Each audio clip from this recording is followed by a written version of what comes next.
السلام عليكم، تحية طيبة، مرحبا بكم الإخوة والأخوات. الحلقة ديال اليوم اللي من خلالها من طبيعة الحال غادي نهضروا على الماتش ديال المنتخب المغربي اللي يلاه سهلة شوية.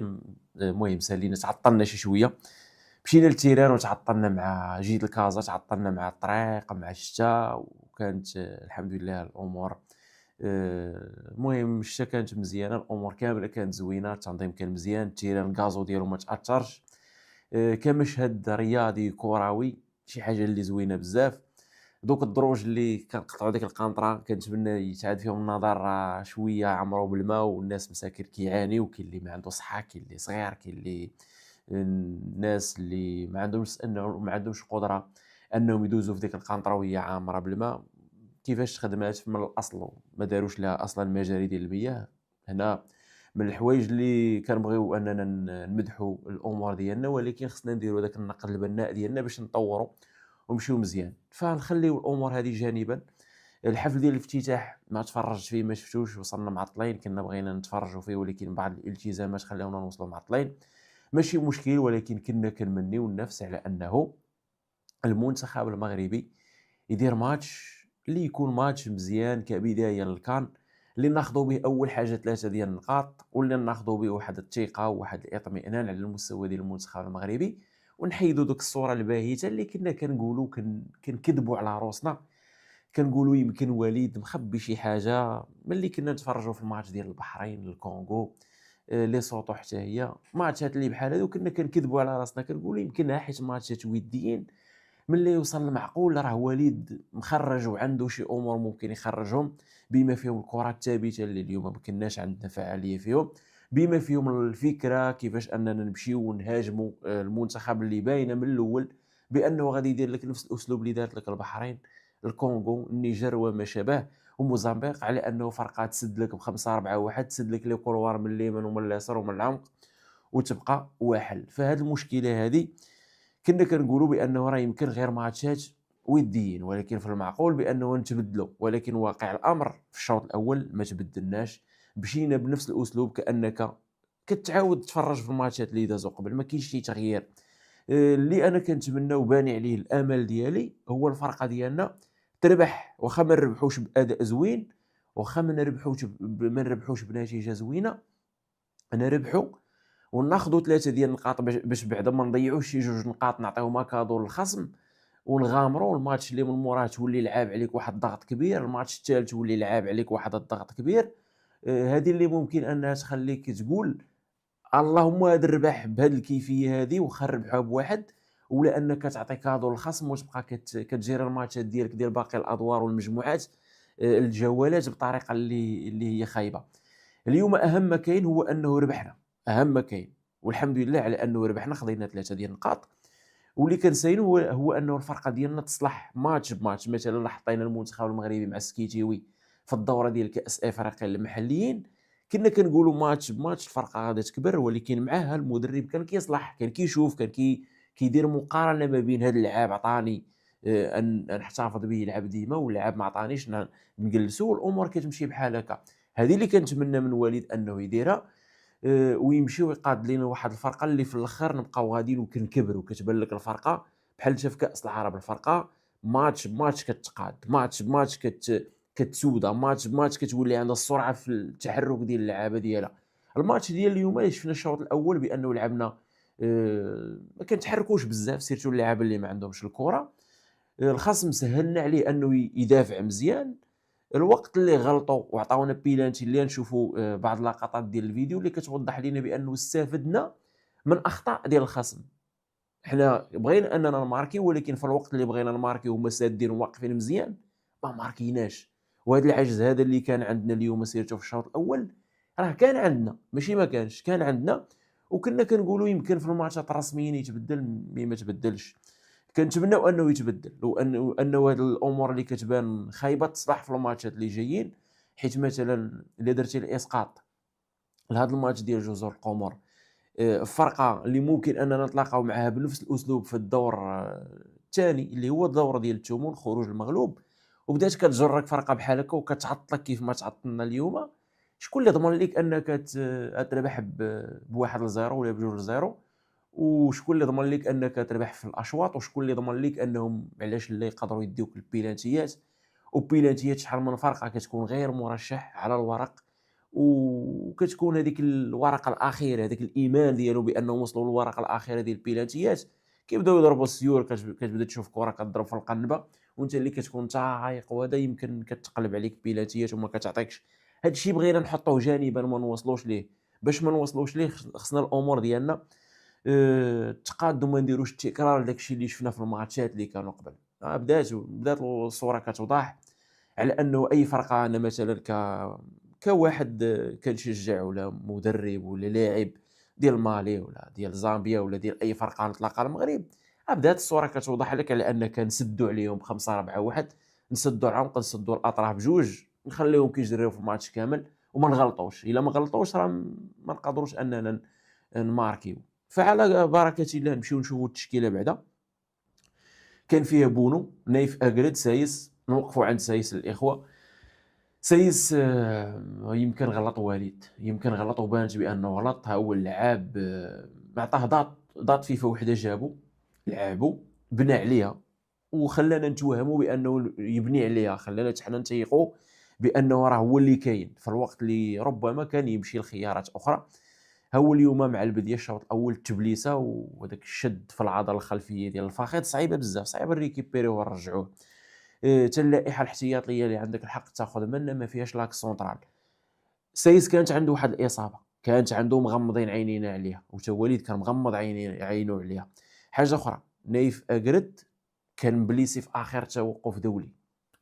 ماسينا كان بليسي حتى هو مع فرقته. راه ما عندناش باش نكملوا الله يسر الكار، راه ما عندكش شنو تبدا تبريكولي وتجيب ميليو تيران. راه ممكن نديروا ديك بوليفالو ديال ميليو تيران في البوست ديالو ليور، وفي البوست ديال بيفو، في البوست ديال انه يدير بوكس تو بوكس، كيبقى ميليو تيران.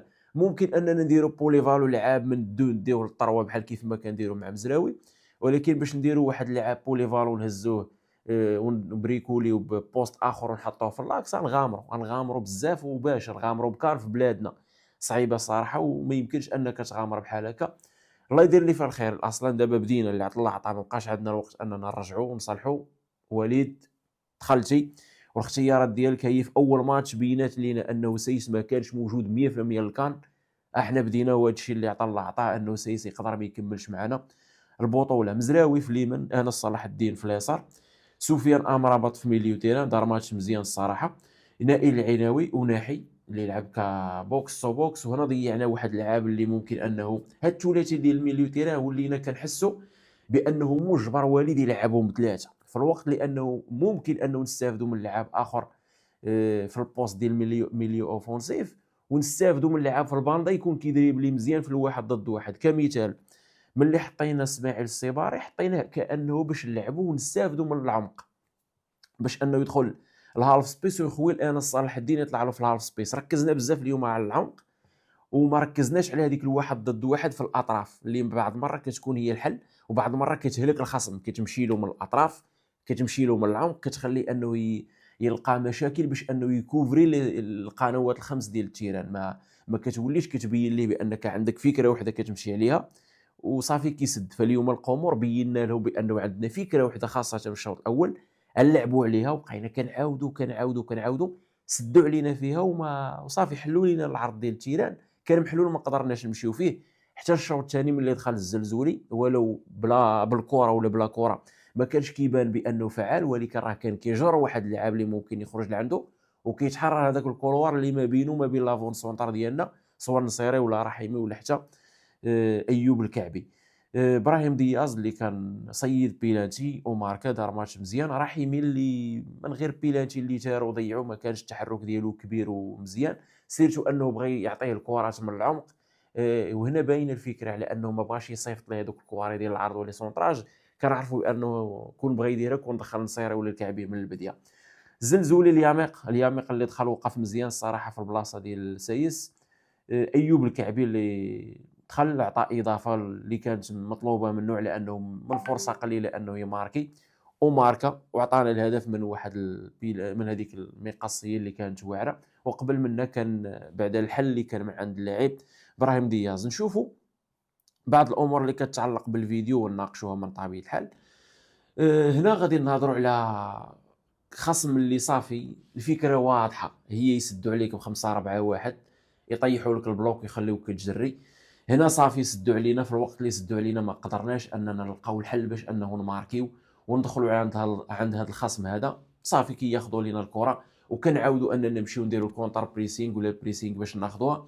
الحمد لله كهجوم ديال المنتخب ديال جزر القمر هجوم ضعيف جدا، كفرضيات ديال جزر القمر فرضيات ضعيفه جدا، كمنظومه دفاعيه اي فرقه تجيب لها مدرب كيفهم تاكتيك وكيفهم كره وكيتفرج فينا يحط لنا نظام بحال هذا ونقدروا نوحلوا من طبيعه الحال. نمشيو نشوفوا كذلك ملي سدوا علينا بهذا الشكل هذا ما قدرناش على انه ندخلوا ونماركيو عليهم في الوقت اللي كانت الفكره ديال الوالد على انه يدخل من العمق ديال التيران. كانوا كيصيروا ولا لاحظتوا بانهم الاطراف بجوج كيخليهم خاويين وكيصيروا لداخل باش يسدوا علينا. هنا الفراب ديال اللاعب جواد اليميق اللي كتمشي ضايعه وما كنستافدوش منها في الوقت اللي 4-3-3 ديالنا هي هذه ديناميك كنا كنتحركوا بها. التركيز كل تركيز على العمق ديال التيران كيف ما كنشاهدوا. انا صلاح الدين مشى في الكولوار في اليسار ليه، السيباري اللي هو في الباندا في الاصل دخل لداخل، وهذه فكره ديال الوالد كنلعب بها. مزراوي حتى هو كان كيحل الباندا ولكن كان غير كيبلاصي دياز اللي كيخوي البلاصه ديالو كيدخل العمق باش نستافدوا منه في العمق. كانت فكره على انه ندوزيو اللعابه ديالنا ونلعبوا بزاف لداخل، اللي هي هذه الفكره اللي كان لعب عليها المدرب ديالنا وليد ركراكي. ولكن واش نجحنا ولا لا؟ ما نجحناش. كنا تقال، كانوا اللعابه ديالنا اصلا ما كيتحركوش مزيان، وهنا لاحظنا ولا شفنا بانه مخليين ليك لي كولوار بجوجهم خاويين في خطره وداخلين سادين لداخل بالفرقه كامله.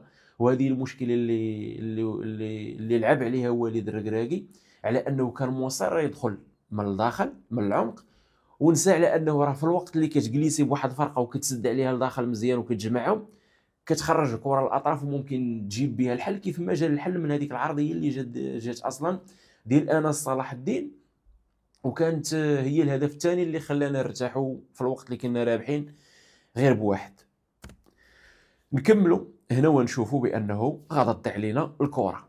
الحل ديال الماتش ديالنا اللي كان مع الدقيقه 38 ثانيه منه جا من انه قلنا بانه الخصم تغلط عاد حنا استفدنا. الحمد لله استفدنا، ولكن من جا الخصم غلط. هنا جات كره مباشره من الحارس ديالهم، زادوا هما انهم بغاو اتاكيو، ها هما طمعوا شدوا البالون، تقطعت الكره من عند نايف اكراد، خديناهم حنا في ترانزيسيون في تحول. ها هما شوف معايا 5 ديال اللعابه ديالهم فايتين نص التيران في الوقت اللي كانوا الماتش كامل كيدافعوا لك بالفرقه كامله في الاول ديال التيران.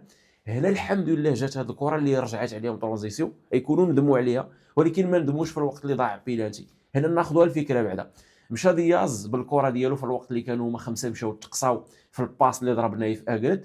مشينا هنا وراجعين هما باش يرجعوا يحاولوا انهم يرجعوا يسدوا قبل ما نوصلوا لعندهم. كانوا عارفين بانهم لا خواو بلاصتهم وعندنا امكانيات فرديه مزيانه الصراحه. الا خوات فرقه مثلا كجزر القمر البلاصه ديالها ممكن انها تكون غلطات وتستقبل. هنا كيمشي رحيمي كيطيح، كدوز الكره الثانيه كياخذها ابراهيم دياز بالكونتر بريسينغ وكيحاول انه يفيكسي وكيدريبلي وكياخذ بيلاتي اللي من طبيعه الحال ضربوا سفيان الرحيمي وضيعوا، اللي كنا كنساينوا بانه سفيان الرحيمي يكمل بهذيك البيلاتيات اللي كيكون ناجح فيهم، ولكن شي مره كتوقع حتى الحارس كان دارس بانه رحيمي يضرب تما، مشى بكري. واخا رحيمي ما ضربش مزيان في هذيك الزاويه التسعير الارضيه اللي مولف كيضرب ليها مزيان، راه ضرب شي شويه ما بينه وما بين الوسط ديال البوطو. الحارس شاطو رجليه وضربات فيه وخرجات، فحتى هي عكسات لنا الامور. كوماركينا بكري كانوا يتحلوا نعمرهم، ولكن ملي ضيعنا داك البيلاتي عاد زادوا تاقوا، عرفوا بانه راه الماتش ديالهم يقدر يكون اليوم في نهارهم وباغاهم الكره. نمشيو لحاجه اخرى اللي هي الشوط الثاني مع البدايه ديال الدقيقه 54 ولينا كنحاولوا اننا نمشيو من اليمين لليسار. هنا تلاحظوا بانه ولينا كنمشيو للاطراف. ها الكره هنايا عند دياز في الاطراف، عاوتاني غادا تشد وتدور الكره للجهه المعاكسه تمشي للاطراف، ما بقيناش فقط معولين على العمق. هنا كيشد الكره وكيدوزها امرابط، كيحل اسماعيل السيباري. امرابط دار احسن باس في هذا الماتش هذا اللي هو هز عينه ولعب باس في المساحه النصفيه اللي في الكاري دي زويت اللي دخل ليها مزراوي بطريقه واعره، مشى شد الكره ما زربش، دار سكان راوغ وهز عينه وشاف بانه المنتخب ديال جزر القمر غلطوا بزاف. هنا خلاو المنطقه ديال العمق خاويه كانه بيلاتي. ابراهيم دياز دار لابيل دوبال باليد اليمنيه ومشى وعطانا الهدف ديال الانتصار 1-0 اللي خلانا كوميم درتي مجهود ما قدرتيش توصل، ولكن الوقت اللي غلطات الخصم غلط الفريق الخصم وهزينا انه بدلنا ولينا كنمشيو في الاطراف وندخلوا من العمق عاد نجحنا. وكذلك نفس الفكره الشوط الثاني الخصم غادي يغلط في الوقت اللي دخلوا اللعابه الزلزولي الكعبي، ولينا كنمشيو في واحد الضغط عالي وبواحد الحده اللي منهم هذه الكره هذه الحارس غادي يلعبها. الضغط اللي ولا بحده اسماعيل السيباري انا صلاح الدين فين واصل وخلى البوست ديالو. هذه هي الفكره ديال انهم بريسيو القدام كنقطعوا الكره وكنستغلوا الضعف الفردي ديال اللاعبين ديالهم. الكعبي كيخرج كيعطي الكره بطريقه اللي واعره وكيولي يمشي في الدار ديال اللاعب اللي خوا الكولوار ديالو بلاصتو. انا صلاح الدين كيحط باس واعر والكعبي كياخذها بمقصيه اللي كانت احسن خاتمه للماتش ديال اليوم واحسن لقطه للماتش ديال اليوم اللي الحمد لله على هذا الانتصار هذا اللي كيخلينا بعدا ناخذوا 3 ديال النقاط ناخذوهم نجيريو الماتشات اللي جايين، نساو الشوط الاول خاصه ديال هذا الماتش هذا وبالفكره العقيمه اللي دار وليد الركراكي، وكنتمناو على انه الماتشات اللي جايين يعطينا مستوى اللي افضل. ما كنهضرش على الكره، ما كنهضرش على الاداء اللي هو كيتسحاب له، حنا كنطالبوا بالاداء. نربحوا بواحد الزيرو نبقاو غاديين كنكبروا في البطوله. الاهم شنو هو نديو اللقب ويبقى في المغرب، حيت عندنا كل شيء وجميع الظروف جميع الامكانيات بشريه لوجيستيكيه. ملعب انا شفتي اليوم شتا تقريبا في الرباط النهار كامل ما تاثرش الملعب كانه ما فيهش شتا، مع العلم انه غير الجمهور اللي ما قاصوش الشتا والغازو كان فيه الشتا. فاجواء اللي كانت واعره وكل شيء كان مزيان. نتمنى انه نستغلوا هذا الشيء هذا وان شاء الله نحققوا المبتغى والكاس يبقى في المغرب. شكرا لكم الاخوه على المتابعه ديالكم على السبور ديالكم. كنعتذر تعطلت وهذا عادي بحكم انه مشيت حتى للتيران ورجعت والضغط وراكم عارفين الطريق ما بين الرباط وكازا سيرتو نهار الماتش. فنتلاقاو ان شاء الله في موعد اخر. شكرا لجميع الاخوه اللي كيدعمونا وكيسيبورتيونا. فهذا الشيء اللي كان عندنا. كان معكم الحجوي من قناه منتخب فانز. استودعكم الله. السلام عليكم ورحمه الله.